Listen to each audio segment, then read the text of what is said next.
I had to go for one show,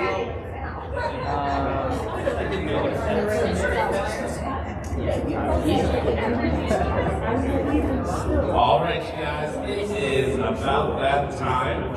So first and foremost, I want to welcome everybody in and make sure everybody's in the right space. So welcome in. This is building costumes for WWE wrestlers.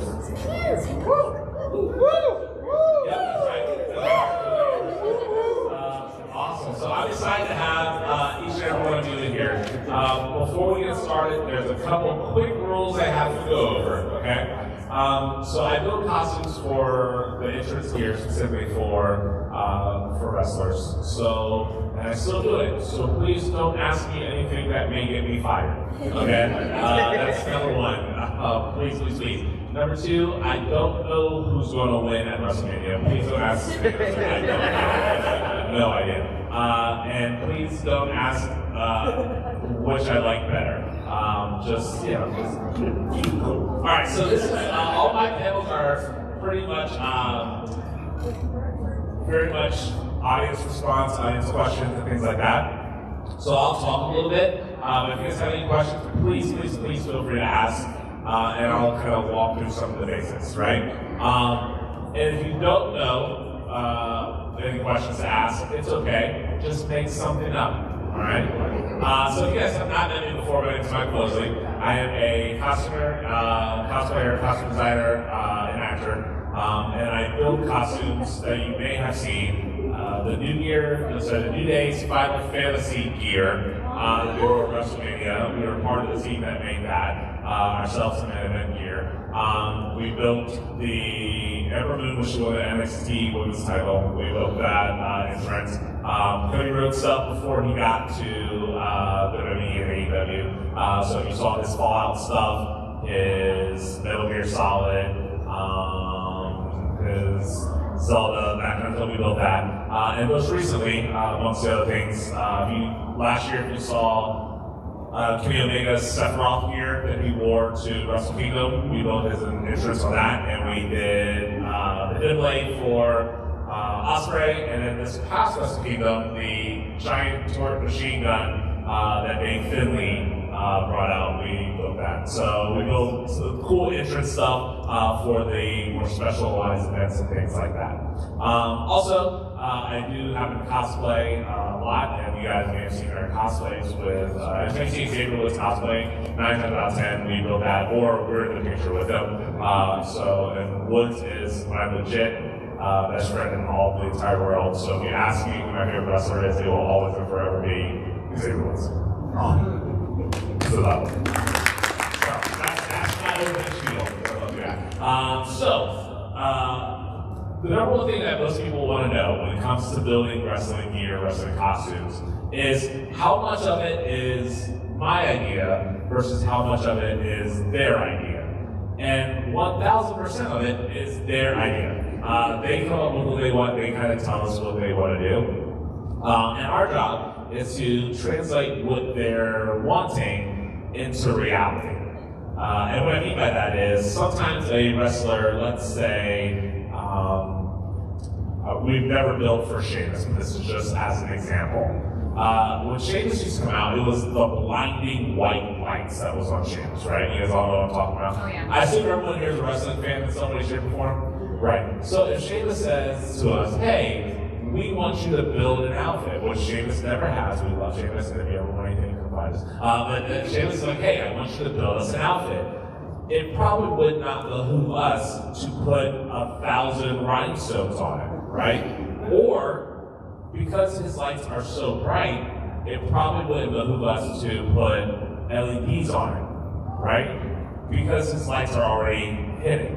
So that's the kind of thing that we have to take into consideration.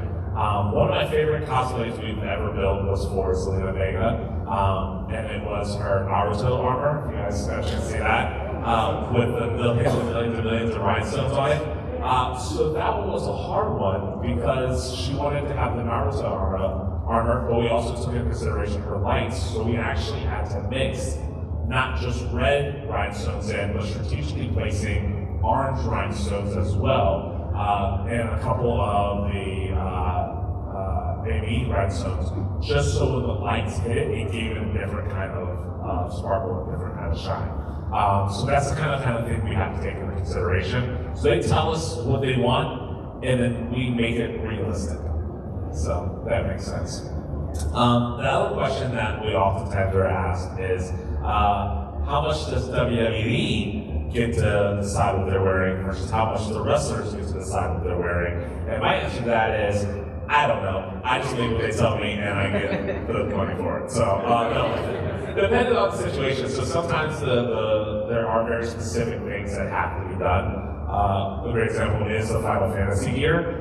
Square Enix and WWE worked hand in hand with that, and they gave us the outfits that they wanted, and then we translated it for what the New Day was already wearing. So in that aspect, there wasn't as much input from the wrestlers because of it being a Square Enix and WWE collaboration.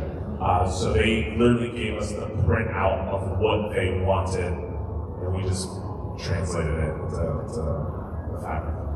Yeah, all right, that's a good starting place. Does anybody have any questions? Yeah.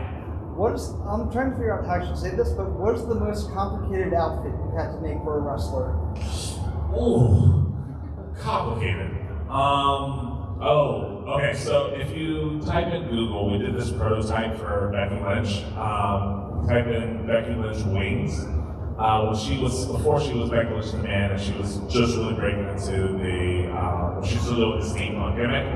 We built her these massive wings that were supposed to be designed on kind of like the Da Vinci kind of vibe. And so the framework, we were testing the framework, and if you ever auditioned, they were massive.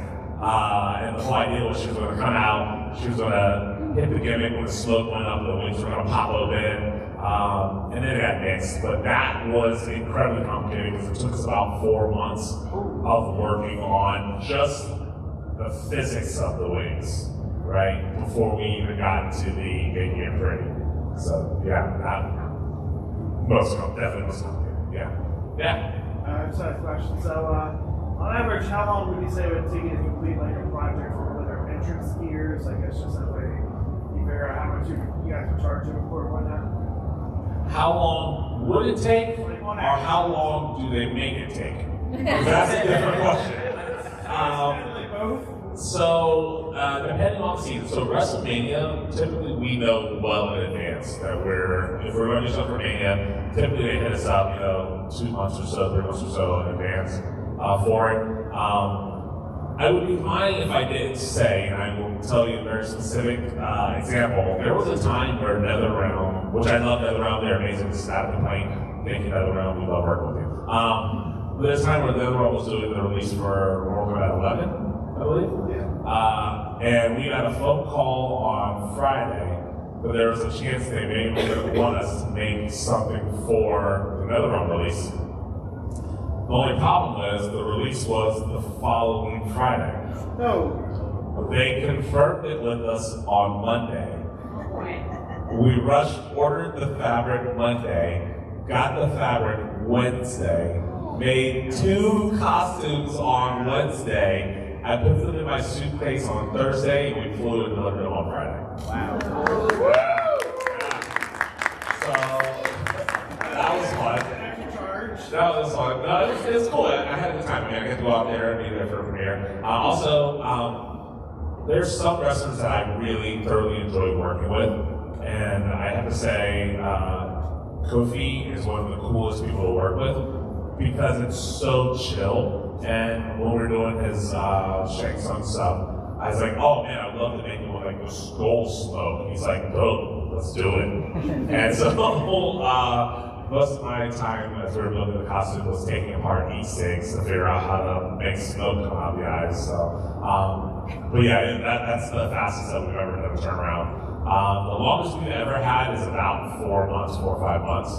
But most of the time, it's a sweet spot is somewhere in that month and a half to 2 months, 3 months.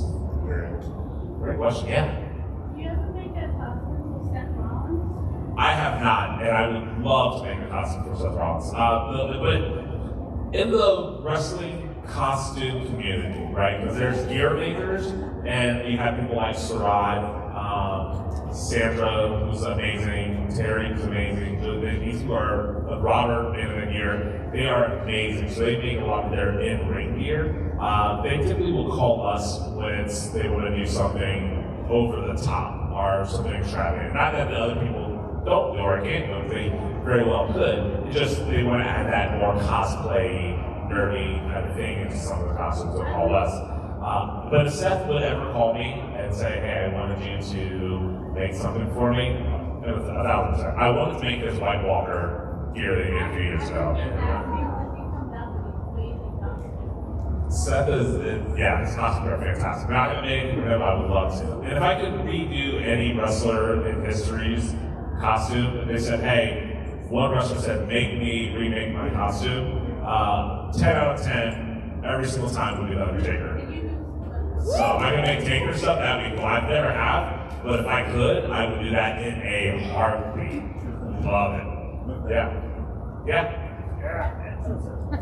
Have you heard someone find out they're allergic to the costume material after the fact? Not with wrestling. I did have a client who asked me to make them a really cool cosplay and had some prosthetics and stuff like that, and I made it with latex. And they told me after the fact that they were allergic to latex. So now, in my sheets that I send everyone, one of the things I ask is allergies. But you live and you learn, or you scratch your face, or either way you get it. So. Yeah. What was your all-time favorite ring gear thing? Oh, that's okay. So there's a video of me crying live. So I love everything nerdy, and I used to be a professional wrestler. And no secret, like I loved the Road Warriors. I thought they were, one of the greatest teams in the entire world at the time when I was younger. And so the New Day asked me to make them the night after Mania, the Monday after Mania, a set of Road Warrior ice cream gear. So we made them the shoulder pads, and we took ice cream cones and we stuck them upside down so the spikes were ice cream cones all around them, right? And you guys remember the time when they were like trying to push hard for the ice cream? So it was sort of that time period. And at the same time, if you guys remember, that same year was the year that Big E came out and he had the exploding box of cereal on his back. We made that also at the same time. So, whole other story. So that year was amazing, and I don't know what it was. Maybe it's a combination. So, like I said before, Woods is my best friend, and we were best friends way before he was in WWE. Like we've been boys for a long time, and we always talk about traveling the road and doing things together. But I'm here, he's there, he's doing wrestling, I'm doing conventions. But for a solid week straight, it was just us hanging out and us doing what we both love. And that night, they walked out and they had their gear on, and I just like straight up just like. It's such a great moment. And then I went home and we never talked about it. But there's definitely pics and videos. They were filming the proper documentary at the time, so there's definitely pics and videos of that. But yeah, great question. Yeah. So you mentioned like the exploding gear, like the exploding box of one thing. Do you have any memories of like gear that has to have like a specific one-time effect that's got to happen? The box was one of them, but I can tell you about a time where gear was supposed to have more than one use and it didn't. And I'd say that, but again, I love Kofi Kingston. He's one of my favorite people in the entire world. So back in our early phone days, we made these Red Lantern gears, and we used the two-part contact cements, but it wasn't bars. It was just like regular old rubber cement, because we didn't know what we were doing at the time. We were just still learning, getting into it. So we make this gear for Kofi, and Woods and Ear in the match, and Kofi's outside getting hype, and you guys all know how Kofi jumps around and gets all into it. And on TV, I'm starting to see the seed dripping, and I was like, oh no. And slowly throughout the match, I'm watching the gear fall apart, but I mean, it worked for what he was doing, but I was like, well, I guess they will be reusing that one again, will they? So that was a one-time use. Yeah, pretty much everything that we make for them it's a one-time thing. They wear one time for a big event, and then ice cream stuff, ice cream cone story. So the Road Warrior gear, so you guys know.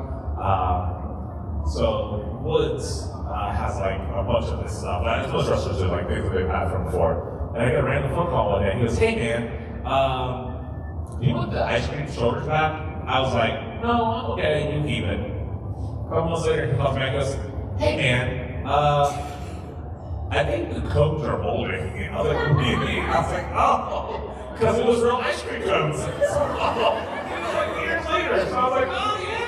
There was a big dude out after that, but yeah, so yeah, so that was fun. Any other questions? This is great. Yeah. Do you know what the wrestlers do with their outfits after they use them the one time? It depends. Some wrestlers will sell them. Some wrestlers will keep them. Some wrestlers will tote them. Some wrestlers give them away. It really depends, and every wrestler is different.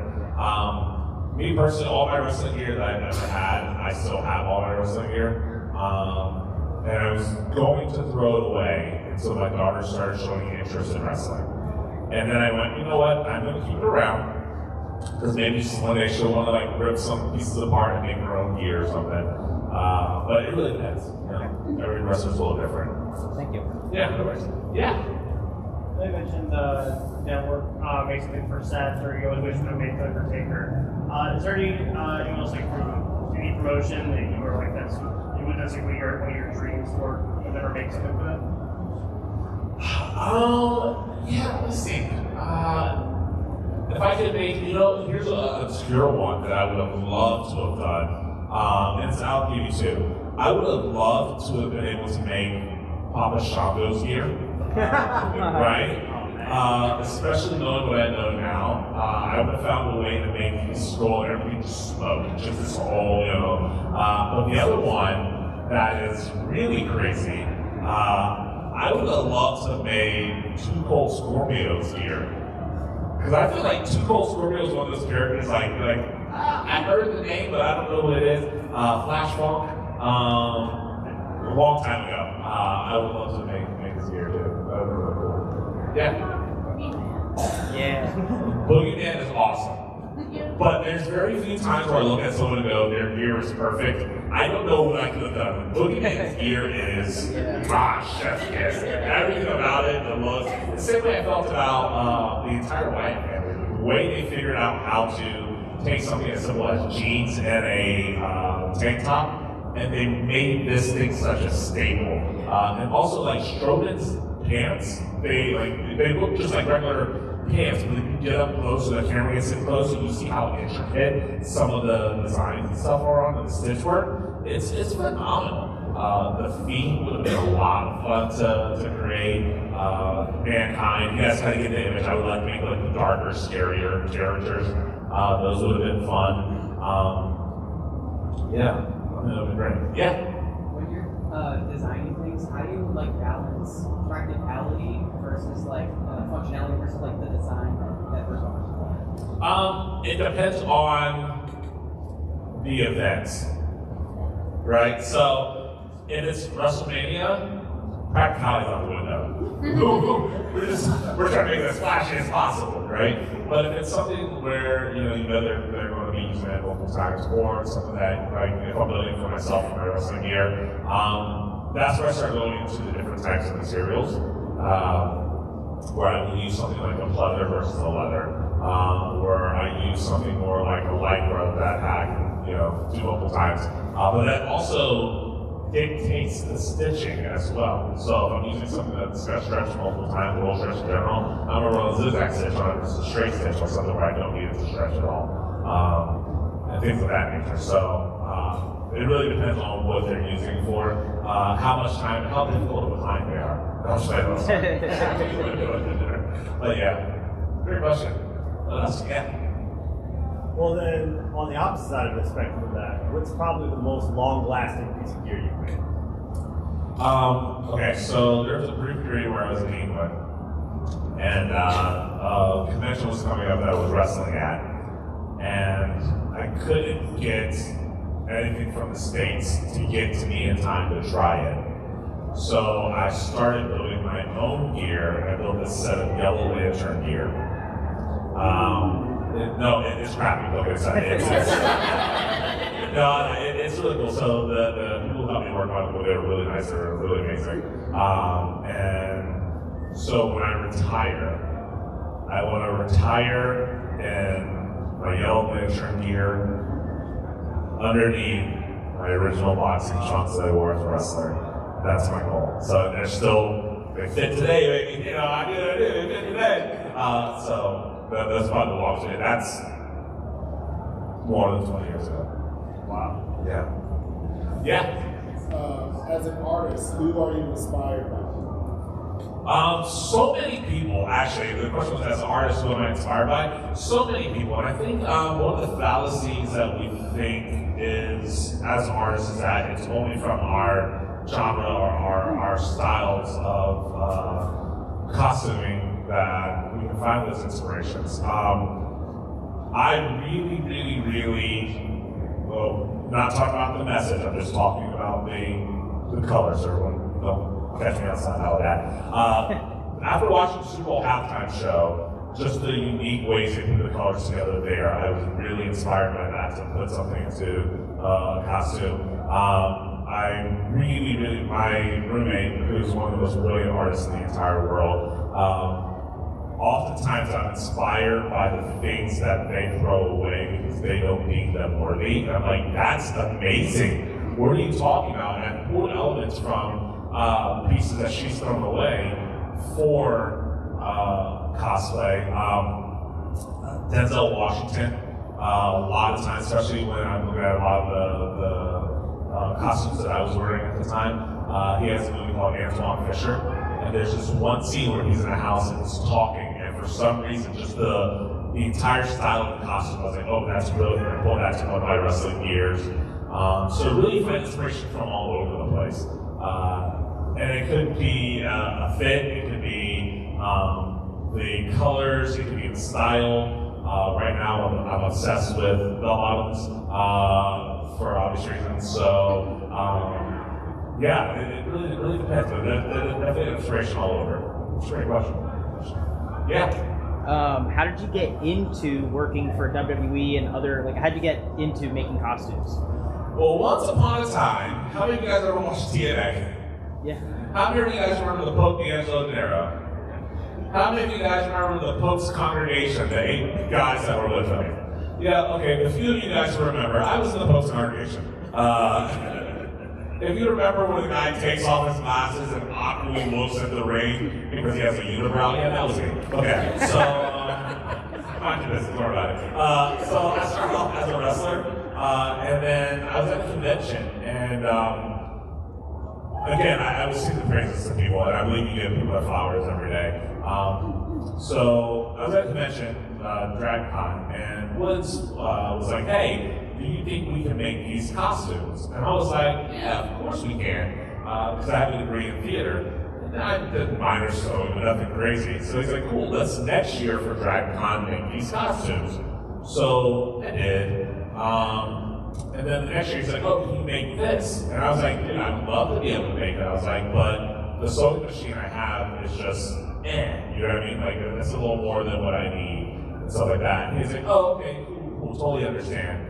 We hung up, and then we played some video games the next couple of days, didn't think anything about it. And then I get a random knock on the door, and it's UPS, and he ordered me a sewing machine, right? So I was like, dude, thanks so much. I can't thank you enough. I don't want to accept it. I can't repay you. And so he said these words to me. It's okay. Just make sure you take care of my gear if I ever need anything. No, but he really is taking care of us, and we love the pieces. So we started, using social machine, making dates. And then he's like, hey, do you think you can make this? I was like, absolutely, I think I can make it. I was like, you want out a phone? You want something hard? He's like, probably something hard, like a 3D printer. He's like, yeah, like a 3D printer. I was like, okay, I'll see if I can get to the library and get a 3D printer. There's a 3D printer at my door. So now I just stopped telling him I need things. But he's the biggest supporter. He's the reason why we really broke in. Because he made it and he needed something. We made it for him. Somebody else saw it and went, oh, I like that. Who made that? And then somebody else was like, we like that. And the next thing you know, we're rhinestoning thousands of red diamonds on our rhinestones on here. So, yeah. Thank you. Also, that also means treat everyone, and we should do it no matter what, but treat everybody with kindness because you don't know where someone's going to be and how someone can help you out in the future. When I met Woods, we were eating green hot dogs and wrestling for handshakes, and never think anything of it. And just be kind to people. You never know where they're going to be and how you can help the next person out as well. So just in general, just be kind to everybody. Yeah. Yeah. Other than Xavier Woods, who else have you designed your gear for? Forgive me if I miss anyone. We did Omega, Becky, Queens, Ember Moon, Zelina, All the New Day. There's a UFC fighter that we did some stuff for, and I'm not going to mention his name out of respect, but you guys may have seen that story online where we talked about it once upon a time. We built stuff for a UFC fighter, and he refused to pay us because he said that him wearing it was paying us an exposure, and so everyone loves me paying exposure. So anyways, let's see, we helped Rhinestone some stuff for Sasha, which is WWE. I don't know, a lot of people, like a lot of random, like one-off stuff like that. But the biggest, the one we've done the most stuff for, honestly, was Zelina. We built a good chunk of her stuff for her for a while. So, yeah. Although if I could make John Cena's retirement jorts, I would do that as well. Haven't done the Morgans, her stuff is dope though. But also some of the things too, why it's a little hard is because we would go, sometimes they'll call us and say, hey, we need Drag Mania. So we would go for Mania and we would have to fix things or create things quickly for them. So one of my favorite stories, and he probably doesn't even remember it. Cody Rhodes was doing the Stardust gimmick, but he was wearing the black and yellow Dusty gear, and he had an issue with it, and he was like just so me into it. So we sewed him into it, but so there's a lot like one-offs and stuff like that. But yeah, I'd say if I had to rank the amount that we've done for people, it would go Zelina, Cody, Jude, and then everyone else is one or two awesome things. Great question. Yeah. If you could remake any of the gear when you started out with the business you have now, which would it be? All of them. I'm thankful that they kept hiring me from when I first started out, because now looking at it, I'm like, girl, what was I doing? But no, I would definitely redo the Red Lantern. There's a story actually. The gear that I would remake.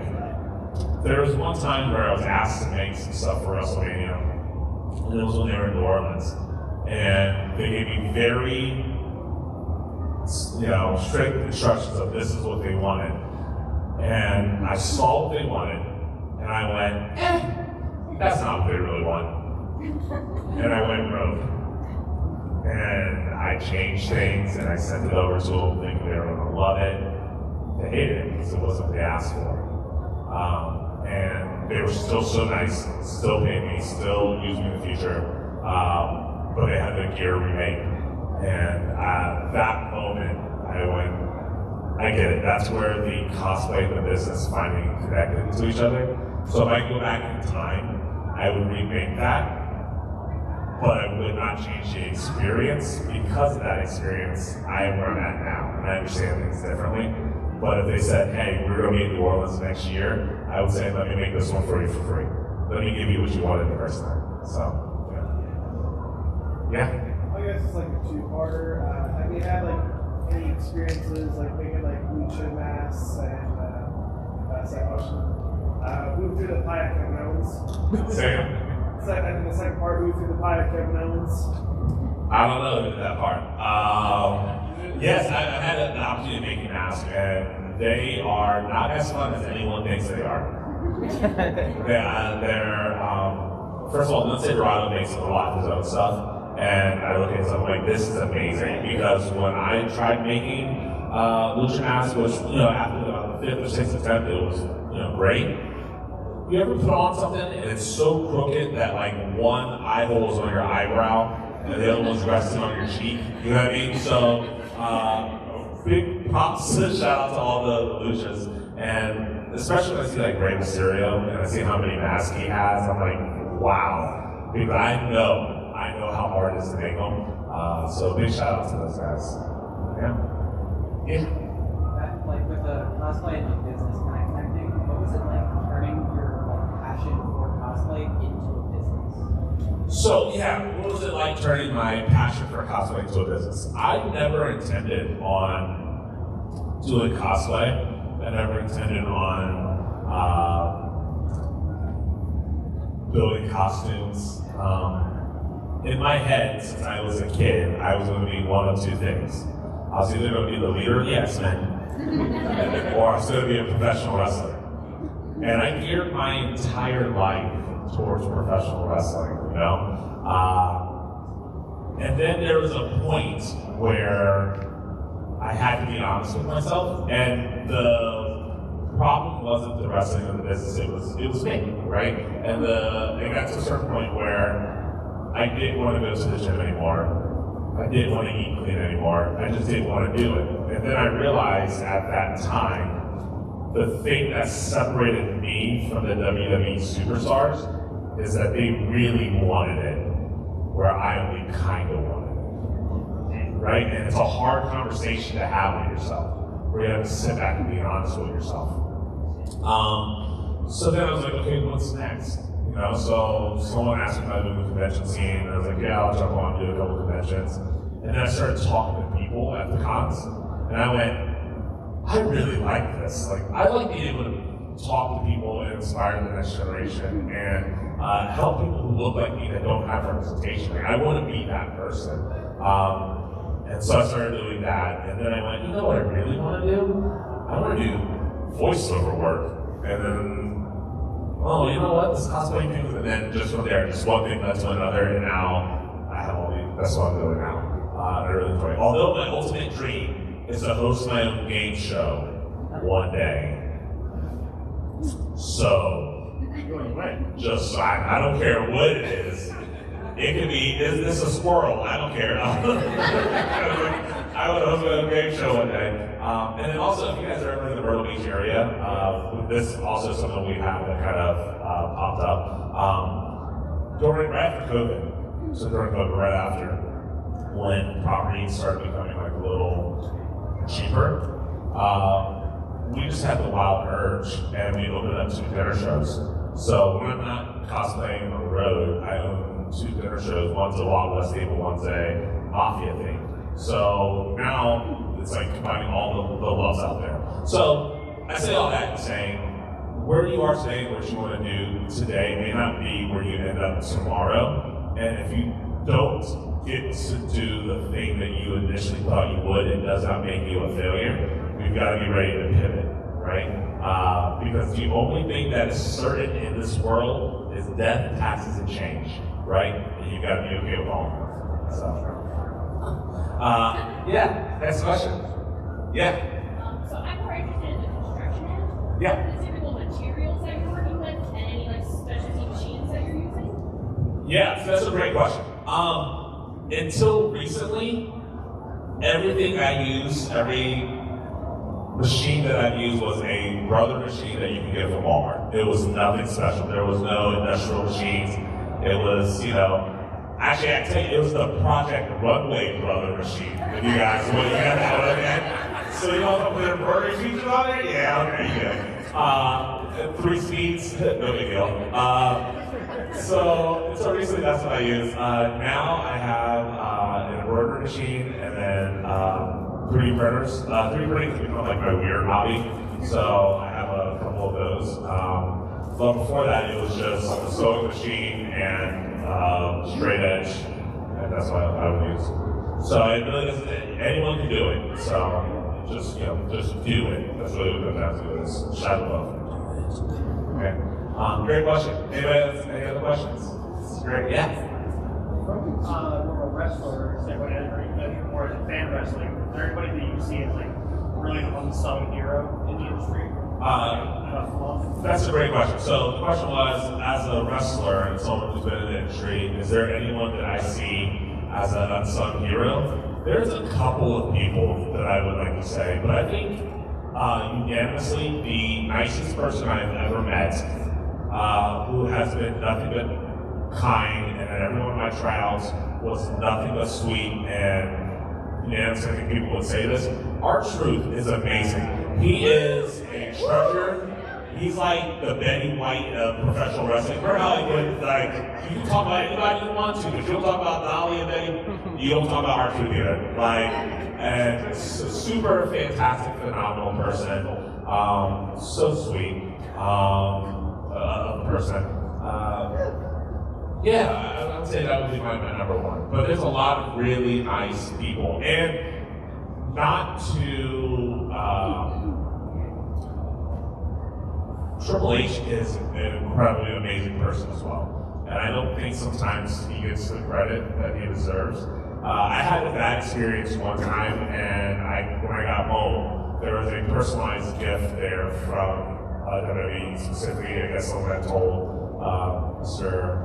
Less about it, and he went out of his way to do what he felt was right. He's an amazing person, and every time I've been there, incredibly nice. Every time I've worked there, he's treated every single person I've ever seen, whether it be the janitor, the caterers, the workers, the seamstresses. He treats everybody with respect, and is such a great person, and really has opened the door for a lot of people. So he's another person I would say is definitely doesn't get the flowers that he deserves. People kind of just the writer or Triple H, but Paul the man is amazing.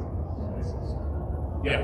Do you ever do like special effect type stuff, or just like cosplay into like the right here? You do like special effects, like makeup and things of that nature? Yeah. Yeah. Like how the Fiend did his type deal.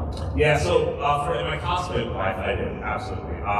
So we just did last year a Iceman where we did the snow effect with ice crystals, and then I'm currently working on a full face prosthetic for Davy Jones. The hard part with that one is figuring out how to do it without shaving my beard. But we're definitely working on that. And then June, I think is when there's a convention. I think it's either May or June. I'll also be unveiling my bedroom, the thing. So watch out. I'm excited for it. So it's gonna be cool. Actually, as I was leaving to go to the airport, the last thing I was about to walk in the house, I had my respirator on and like etched in rocks and stuff on it. I'm like, oh, I gotta get this. Like, you gotta go. I was like, I'm almost done, baby. I'm almost done. But yeah, we definitely do the process as well. Yeah. Do you ever make any gear for Johnny Gargano?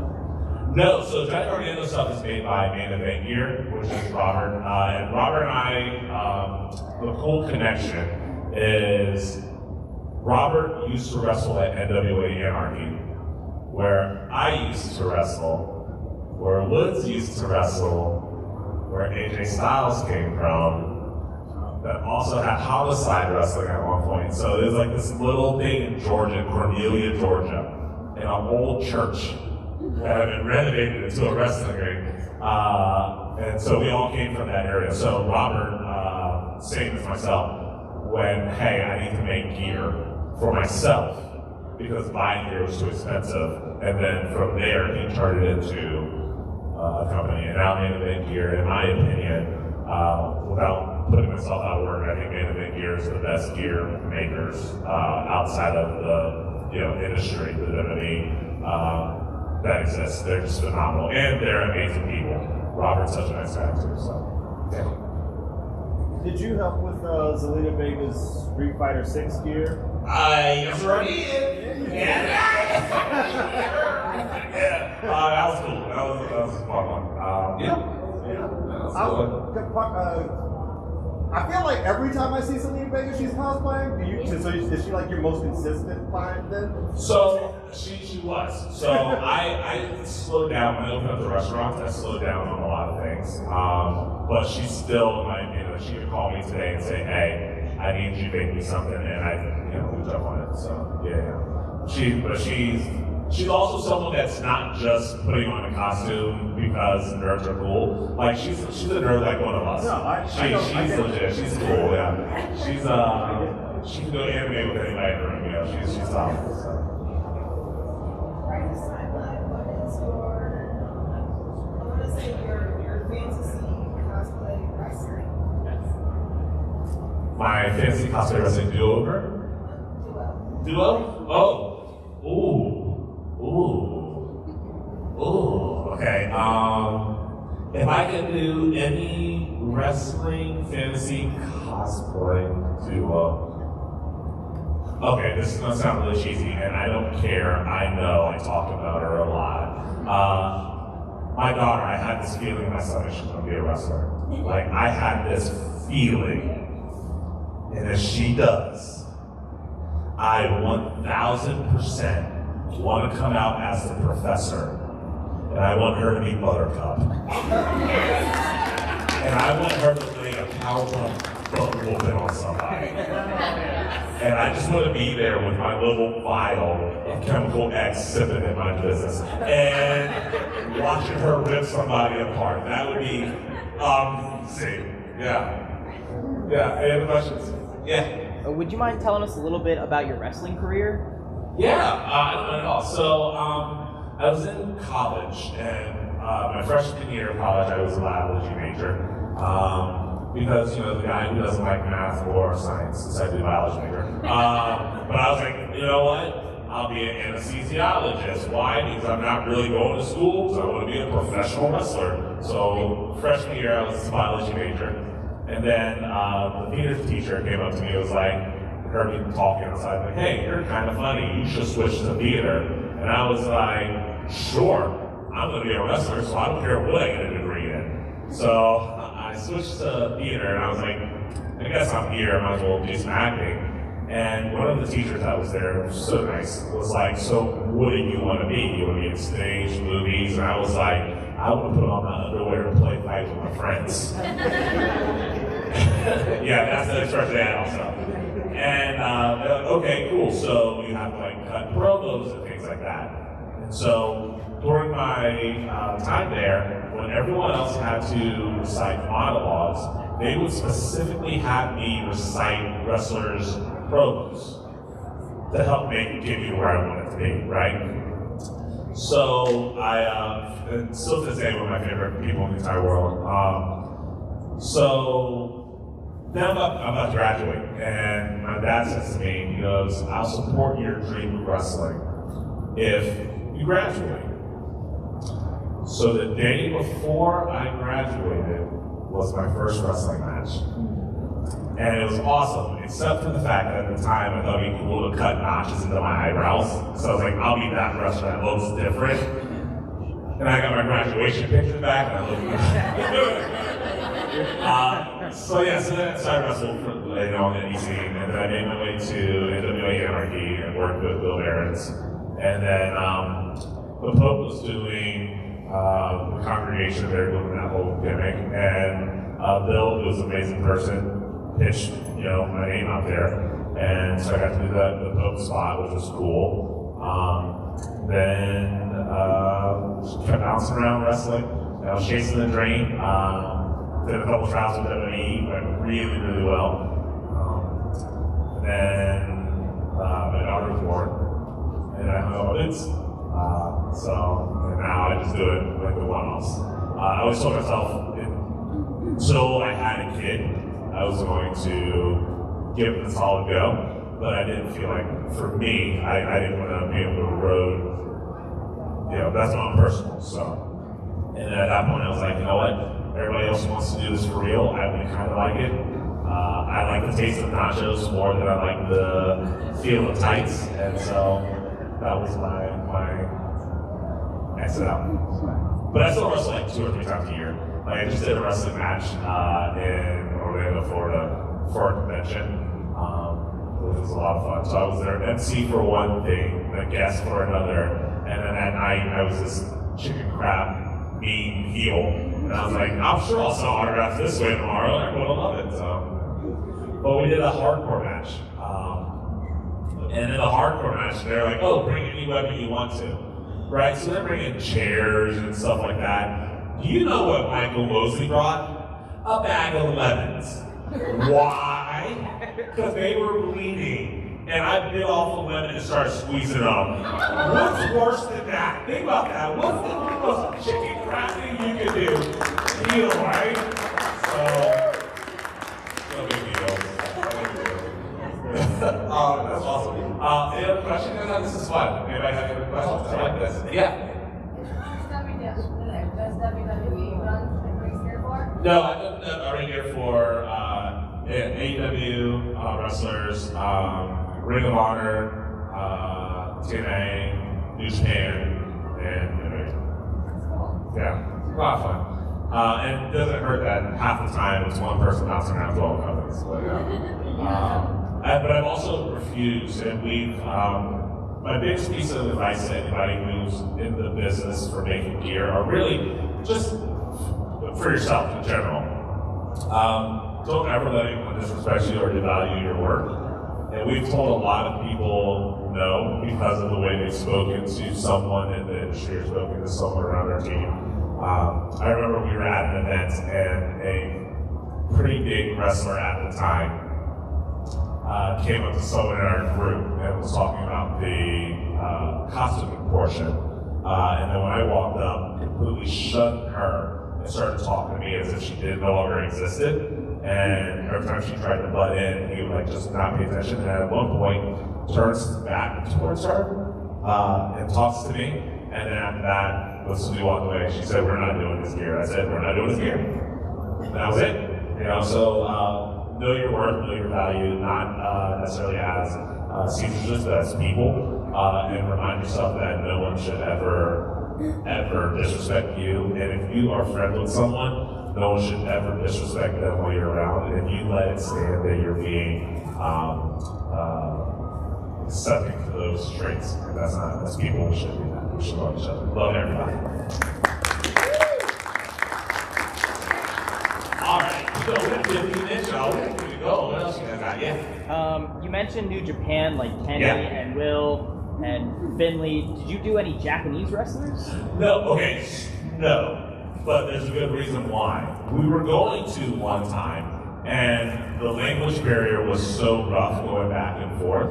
But there is someone that we who works with New Japan who now contracts us. So we don't talk directly to those guys anymore. So they'll message him, tell him what they want, and then he'll communicate it with us. But if there was anyone that I could have done from at any point, I think if I could have had an opportunity to work in Japan at any of the promotions, if I could have done Buddha's gear, I would have been in heaven. So, Buddha? Yeah. Oh, yeah. Yeah, that would have been really cool. That would have been really awesome. Yeah, good question. What else you guys have? Any other questions you guys have? Anything? Yeah. Do you have like any advice to like anybody like wants to take their passion and turn into like businesses? Yeah, that's a great question. So, okay, you guys all hear how I'm trying to be very positive up here, right? The next thing I say is going to kind of suck, all right? Just to be honest with you. The question was, do I have any advice for anyone who's trying to take their passions and turn them into a business? Realize that you're going to end up hating it. When you do something for fun, it's different than when you do something for money, right? And you get to a certain point where some of the love will get sucked out of it, you know? Using the wrestling example for myself, there was a time where I wanted to have a weekend off to hang out with my friends. Like, all my friends were getting together, but I was booked on a show, and I committed to that show, so I had to go wrestle. I drove 5 hours to go wrestle a 4-minute match. That sucked.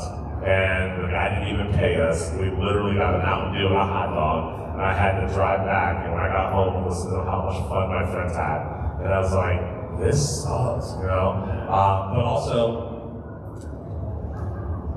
it just, you get to a point sometimes where it just don't suck.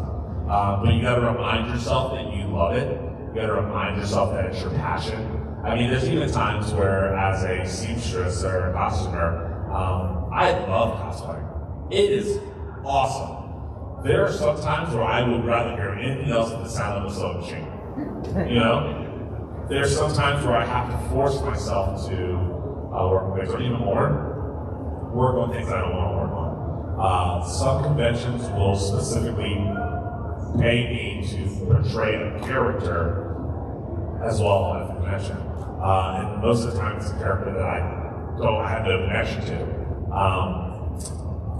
I love this company, so I'm not bad-mouthing it when I say this. When they released Soul Calibur, I was their Zasalabel for all their PR stuff that they were doing, right? So I got the gear way before anyone else did. And it was so intricate, it was cool to work on, but it didn't have that same effect as working on Ben Grimm, right? Because I connect to him and I enjoy him, right? So this is so much fun. And it's the same thing I was doing over here, but I enjoy this.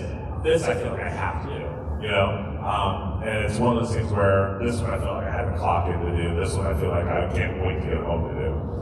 So just be aware that, you know, and it's the same thing with like, there are many musicians in here. Musicians. So same thing with music. Like when you're getting to make music for yourself, it's fantastic. But when you're having to play the same songs every single show 4 times a week, and you don't feel like you have that creative portion, then it kind of gets a little tedious. So you just have to remind yourself why you love it. Because if you don't, you will resent it. But that's the only negative thing I will say, because it is a lot of fun. I thoroughly enjoy it. I get to travel around the world. I was in Alaska like 3 weeks ago, y'all. Like, I was in a hot spring with the voice actors from a couple of cartoons I watched when I grew up, overlooking the northern lights in a hot spring. And I was like, what is life right now? What is this? You know, so there's definitely upsides to it, you know? And also, don't be afraid to say no. Like, if you love doing something and someone asks you to do something you don't want to do, just say no. And if you're good at it, do it for free. Yeah. Does your daughter get really cool Halloween costumes every year? She tells us what we're wearing for Halloween every year. My daughter's the most bossy, awesome, 11 going on 45-year-old I've ever met. So she dictates what we do. As I've already been informed, this year for Halloween we're doing the Scooby Gang, and I'm going to be Scooby. Best character. Yeah, she tells me what to do, you know, she kind of goes with it. But yeah, so she's also kind of growing into that sewing world as well, so she's really starting to get creative and finding her niche in it, is there any parents in the room? Parents, tell me if I'm wrong, is this not the coolest thing? So my daughter started playing basketball, she's into wrestling, and she's just started doing theater. All things that I did growing up, I never once pushed any of it on her, and watching her find the love for it, you're like, it's awesome. Except for the fact that she's a Miami Heat fan, which that sucks. No one's perfect.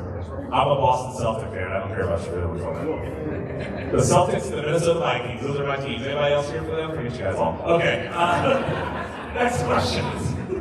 Any other questions you guys have? Yeah. I mean, I hate to play member berries with you, but like, the New Day Saiyan armor outfit? Yeah. That was you too? That was Robert made the gear, got it to Mania, we had to alter it before they went out.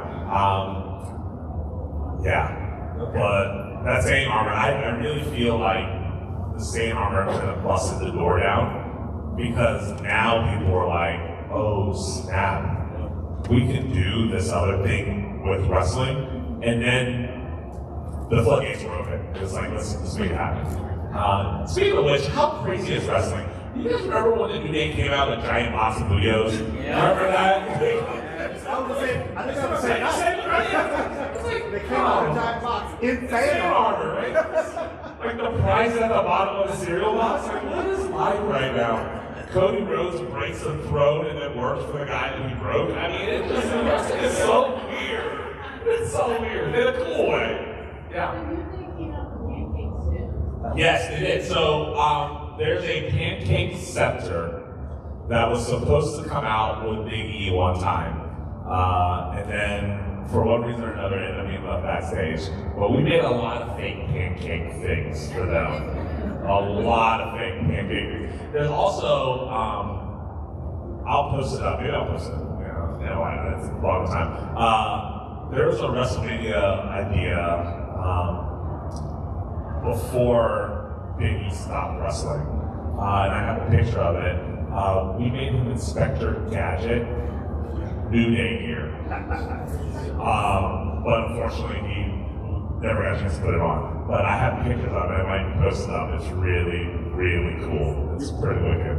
You bring kayfabe. I thought those pancakes were real. Well, most of the pancakes that go out to the audience were real. Nobody was eating fake pancakes. No one was munching on, resin, okay?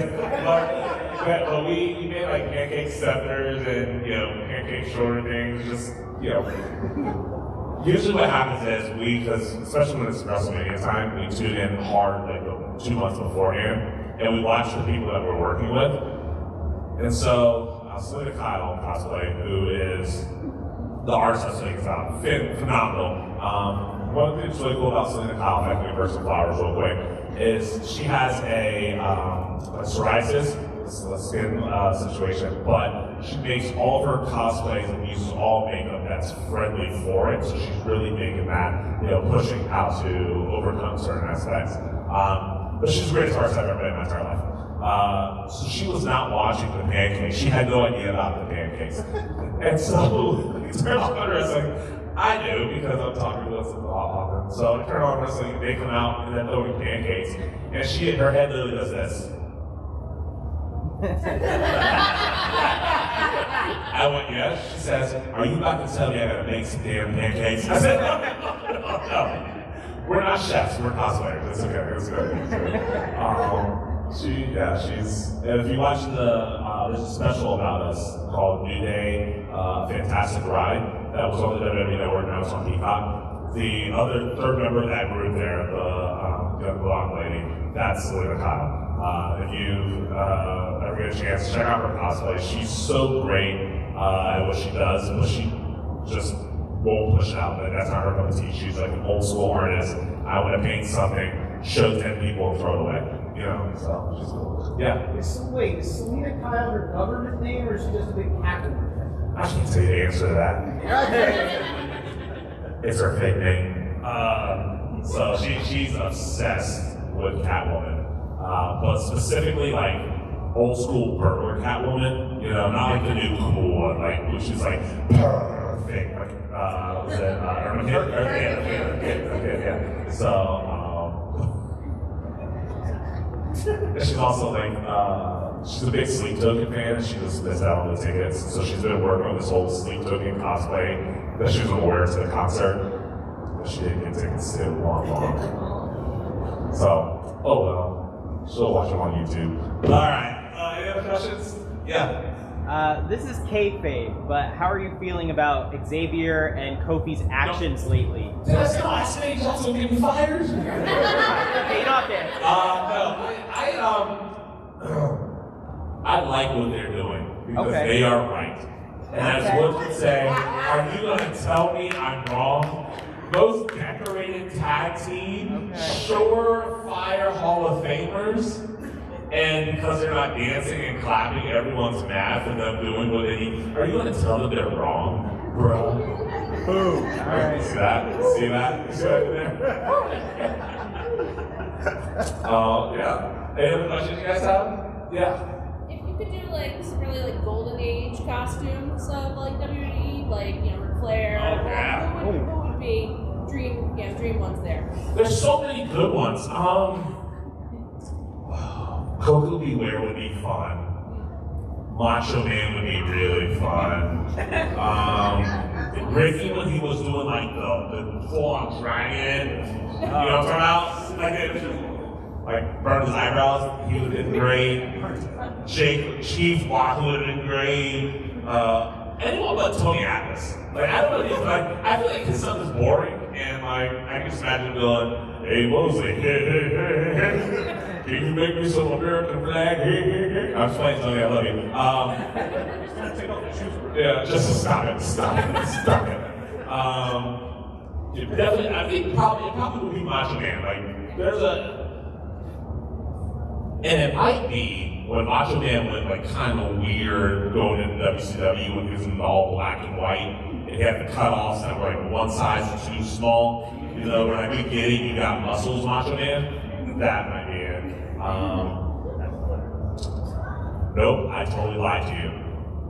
All right. Canyon. You guys remember Canyon? When Canyon was doing So he had the whole green gimmick, and that's great. Or I don't know. Well, thank you for the question. Now I'm like Glacier. You guys remember Glacier?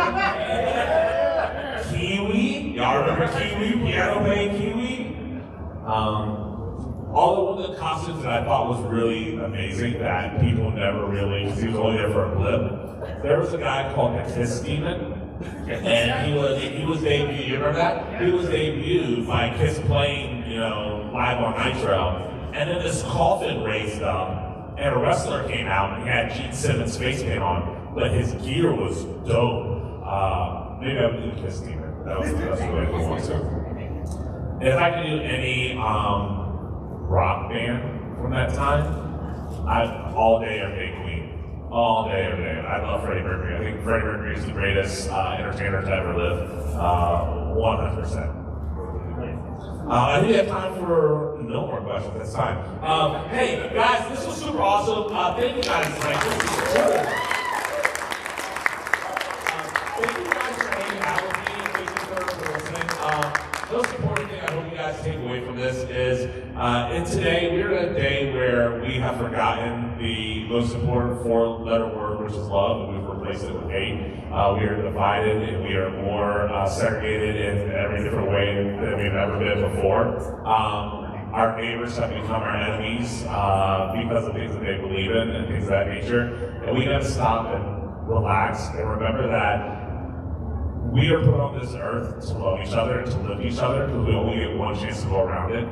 So let's remember that. Remember, kindness goes a long way, and the same love and kindness and energy that you want from somebody else, put it back into the world. It does not matter who you are, what you believe, or what you do. Love each other. Everyone should love each other. I should love you because of who you are. So love each other. And together, there is no entity, whether it be the government or anyone, that can separate us. Let's love each other. Have a good time. How's that?